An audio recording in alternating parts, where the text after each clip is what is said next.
Scommettere sulle filiere turistiche e sulla coesione per valorizzare il patrimonio storico, artistico e culturale dei siti UNESCO nel segno di un rilancio del ruolo delle province che devono diventare vere e proprie autorità di filiera.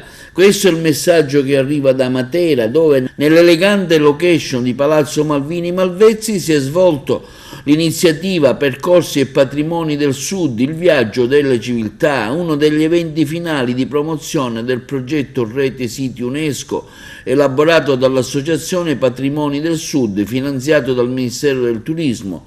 È nato per creare una rete tra 15 territori nel meridione d'Italia che ospitano un sito UNESCO, tra questi ovviamente la provincia di Agrigento, rappresentata dal dottore Achille Contino, che ha affermato come abbiamo accettato questa proposta di alleanza perché di questo si tratta.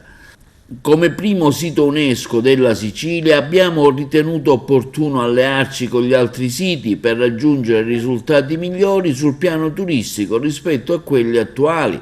Il territorio del Sud Italia, continua il dottor Achille Contino, nella qualità di dirigente del settore turismo del libero consorzio comunale di Agrigento, difatti non merita i risultati turistici che ha. Mi riferisco al fatto che le presenze del turismo nel Mezzogiorno messe insieme non superano quelle della sola Toscana o dell'Emilia-Romagna. Pertanto, tenuto conto che i nostri siti hanno tanta ricchezza artistico-culturale e storica, dobbiamo lavorare, continua il dottore Contino, insieme per poterci migliorare. Dobbiamo scommettere sulle filiere turistiche e noi vogliamo fare proprio questo. Abbiamo aderito con piacere perché crediamo che il Sud debba unirsi per rilanciare il proprio turismo. È indignitoso che ancora oggi il Sud di tutto insieme non supera regioni come la regione Emilia-Romagna o la regione Toscana.